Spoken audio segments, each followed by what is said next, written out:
Station, this is Houston. Are you ready for the event? We are ready for the event. Good morning, Gizmodo. This is Mission Control Houston. Please call station for a voice check. Station, this is Gizmodo. How do you hear me? We hear you loud and clear. Well, good morning. This is Ria Mistrar with Gizmodo. I'm so glad you were all able to join us today. The photographs we've seen come back from the ISS have been really something to see, which made me wonder what the most memorable sight you've come across was, whether a space view or something you saw on the ISS itself. We know, I think both the sunrises and the sunsets are so beautiful that they almost don't even look real. And we've seen several since we've been here, and it never gets old. We have Jeff Williams, who just joined us, and he's seen many more than us, and I think he may want to say a couple words about it as well. Yeah, I would just add sunsets and sunrises are beautiful. They're always spectacular, especially as they occur behind varying weather, and especially when you have big, huge thunderstorms that are going up into the atmosphere.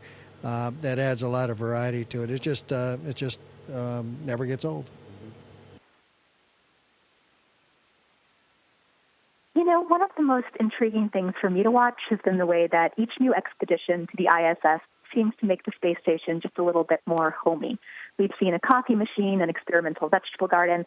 Having logged quite a bit of time on the ISS now between the three of you, what element of home would you like to see added next?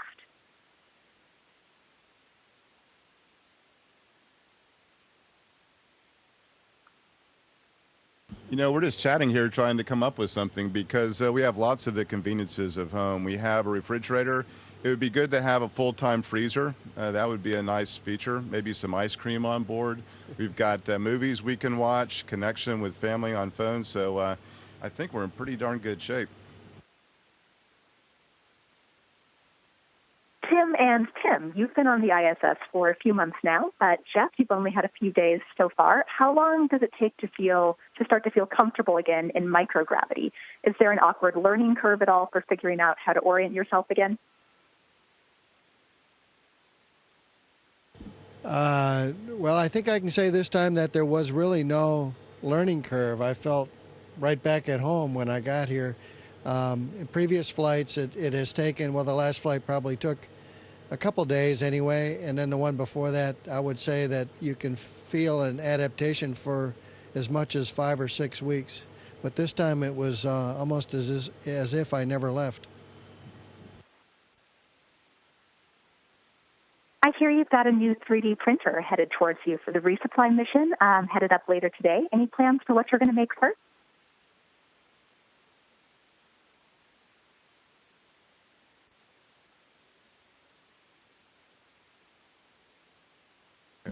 You know, oftentimes when we have experiments like that, the plan is actually dictated to us on what we're going to print. You know, if we had choice in what we could use that 3D printer for, then I'm sure we could be quite creative for the science that's involved. If you did have that choice, what might you make?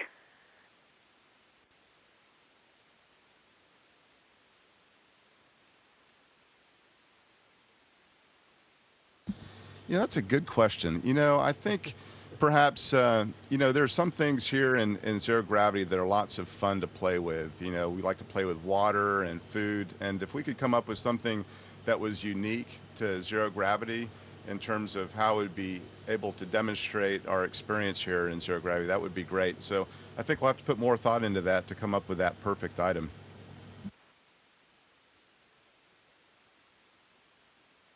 You're coming to us from the space station's Destiny Lab today, and I was just wondering which experiment each of you is most excited to see the results of.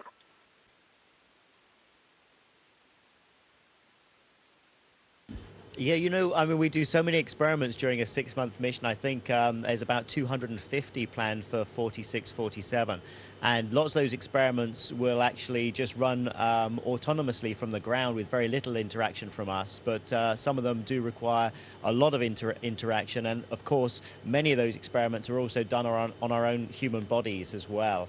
And for me, I do enjoy the human physiology experiments. I think it's nice to be able to contribute to the science that's going on board the space station for the benefit of everyone back on Earth.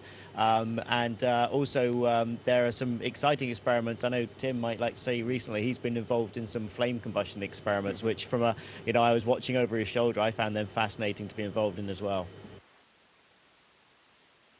I particularly liked this experiment that we did in a glove box. It's right in front of us, in which we were experimenting with different materials and how combustion in zero gravity works with those materials. And so I think for the combustion scientists, they're very excited about it, and we're looking forward to seeing those results, hopefully in the near future.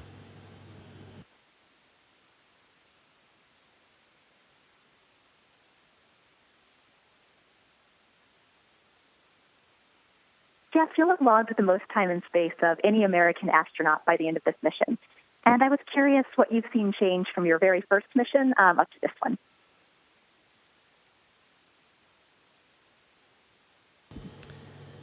Well, the most obvious thing is the station itself. The first time I was here, it was 2 modules before Expedition 1 flew. And then about a half a year later or so, Expedition 1 launched. And since then, there's been 17 years of continuous operation of the space station and over 15 years of continuous human presence on the space station, now over 47 expeditions.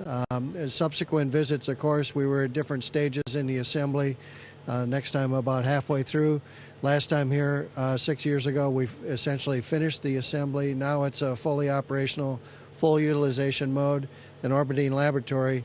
And it's huge, and we're still all very impressed. Just when we look at it out the window, we got a couple windows that we can see much of the station, and it's very, very impressive facility that this international partnership has managed to put together.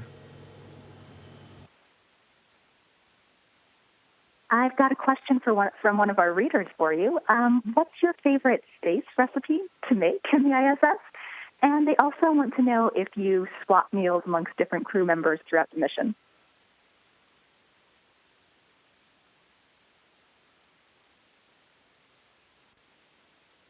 We're just thinking about that. What we find is that we have lots of great foods up here, but you learn to combine different foods in certain ways. We're pretty fond of tortillas because you can put just about anything in a tortilla and it combine the different foods. And on occasion, we'll exchange foods with our Russian colleagues.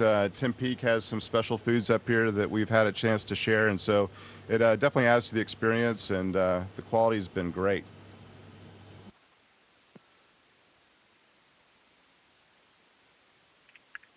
In the resupply mission that's headed up towards you later today, is there anything that you're most looking forward to receiving?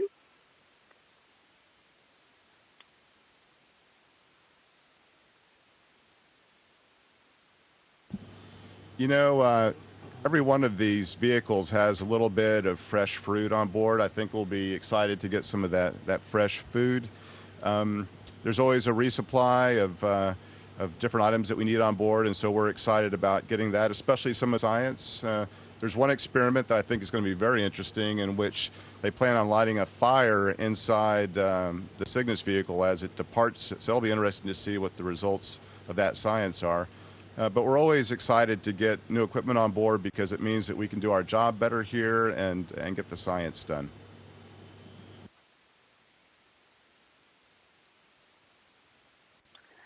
All right, well, this is our last question here, it sounds like. So I was just curious, what destination in space, besides the International Space Station, of course, would you most like to hit next?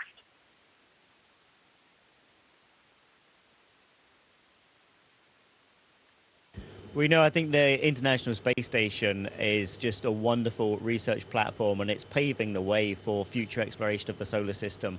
And there are so many exciting places to go. I think, the moon certainly offers many opportunities for further exploration and further resources that we can utilize, and obviously stepping stones on the way to Mars as well. And, we're starting to work more and more closely towards that target of a manned mission to Mars. And having just completed for Scott Scott Kelly and Misha Kornienko, the one-year mission on board the space station, we're constantly learning about how we can overcome the challenges that face us on that journey to Mars. So I think the future of human spaceflight over the next 10 to 15 years is going to be incredibly exciting.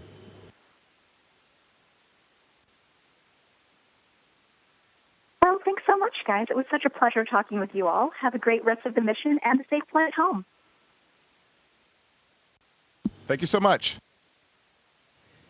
Station, this is Houston ACR. That concludes the Gizmodo portion of the event. Please stand by for a voice check from The Verge. Station, this is The Verge. How do you hear me?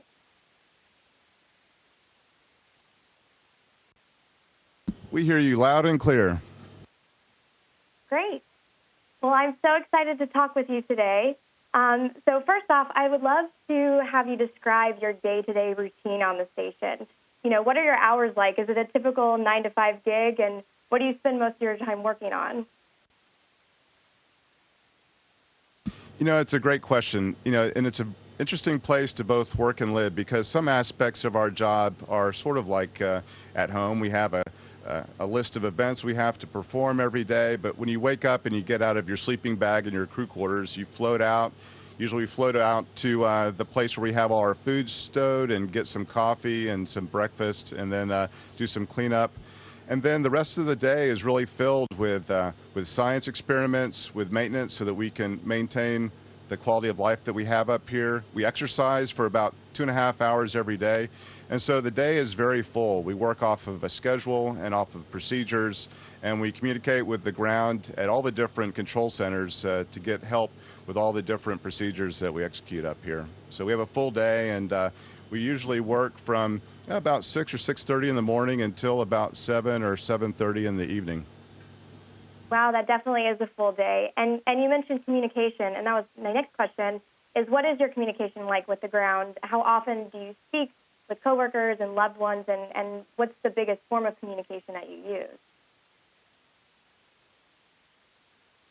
Well, during the working day, of course, we're talking with mission control centers all around the world that are supporting us in the science that we're doing on board and the maintenance activities. And so that's probably who we're communicating with most of all.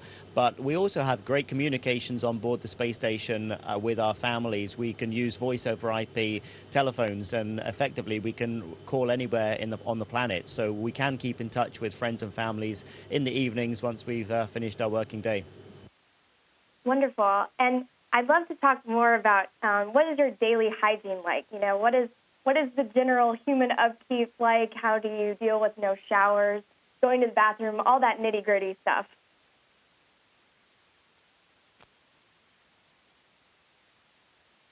Yeah, hygiene up here is actually very good. It takes a little bit to get acclimated to working in this environment. Obviously, we don't have a shower, and that's probably one of the things that most of us miss while we're up here and look forward to when we get back in the ground. But we still are able to keep very clean, essentially taking sponge baths. We have a toilet that you would recognize as a toilet, and it works very well. And brushing your teeth and shaving is things like that is just like we do on the ground. You just have to work a little bit harder and get accustomed to managing all the things because, of course, everything floats up here. Right, and speaking of floating, what has been the biggest adjustment for you, both physically and mentally, with going into microgravity? And do you have a favorite anti-gravity trick?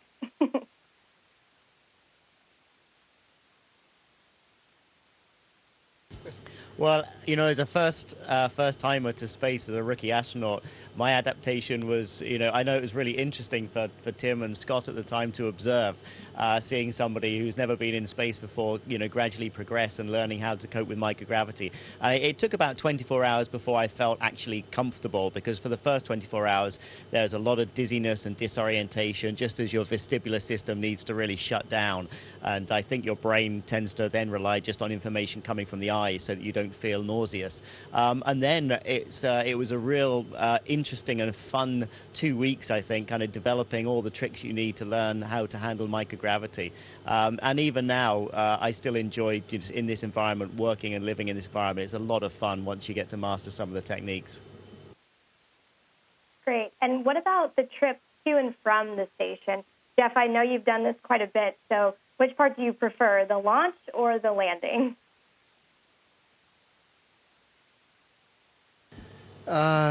Boy, they're both highlights, and there's a lot of highlights during the voyage on station as well.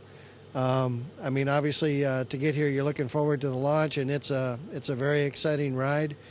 This time it was 5.5 hours as opposed to 2 days to get here, so it was good to get here in a short amount of time. Of course, the landing is pretty dynamic too, and plus, by that time, after 6 months up here, you're ready to go home. So you're very excited about getting back into that into the atmosphere, go through in the atmosphere which is one of the challenges of spaceflight is safely being able to do that, but it also means that you're going home, and you feel like you're home as soon as you hit the ground, even though it's halfway around the world in the middle of nowhere. And what about Earth do you guys miss the most? And what do you miss most from Gravity? And also, what do you like the most about being in space? What are the pros and cons? Living in zero gravity is some of the best things about living and some of the most frustrating things about living because, you can't just put your things out on a table and expect it to be there. You have to be very meticulous about all the things that you have. It has to be in a certain place. And you have to remember where you put it because no longer is it just a flat surface in which something can be stowed. It can be stowed on any surface, either with tape or with Velcro. And so that becomes a little bit of a challenge until you get used to living in this very unusual environment. I'm also curious about what the selection process is like for each mission. What goes into deciding which astronaut is going to fly during which period, and how is the commander picked, and so on like that?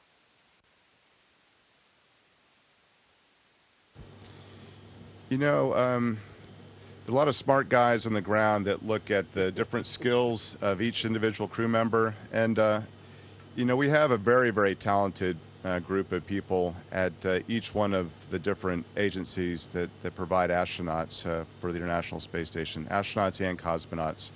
And so, frankly, I think that you can pick a wide variety of people for these missions, and they'll all be very successful. There are very specific skills that we all have to have, even just to be assigned, be able to fly the robotic arm, because we have vehicles that come here that we capture, and then the ground docks it onto the space station. We have spacewalks, and that's a very challenging task, and we have to be proficient in that.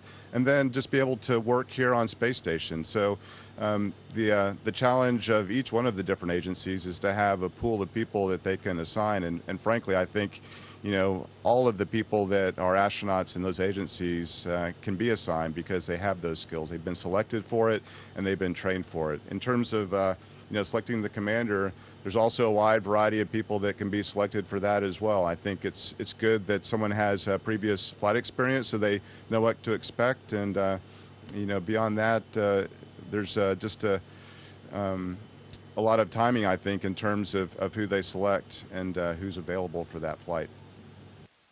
Great.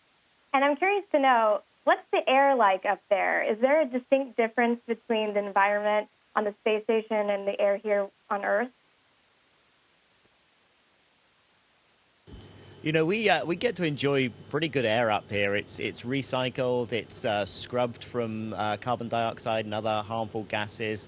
It's a fairly constant humidity and temperature. The one thing that's very different from planet Earth is we have about 10 times the CO2 level up here. But other than that, it's a pretty good atmosphere. Often people ask about the smell of space and the smell of the space station. I remember it being almost like a clinical smell when I came on board. And I know, Jeff, having just arrived a couple of days ago, said, that very familiar smell. It's quite hard to describe at the space station. And it's similar for when astronauts come back in from a spacewalk as well, and you open up the airlock and you can smell a very distinctive smell. It's almost like, I think, a metallic ionization type of smell. Maybe that's the smell of space. Who knows? Well, I really appreciate you guys taking the time to speak with me today. This has been a lot of fun, and I feel like I've learned a lot about your daily routine. So thank you so much. It's our pleasure. Nice chatting with you today. Station, this is Houston ACR. That concludes the event. Thank you.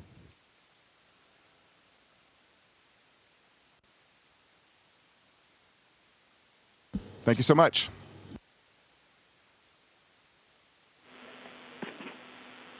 Thank you, Gizmodo and The Verge. Station, we are now resuming operational audio communications.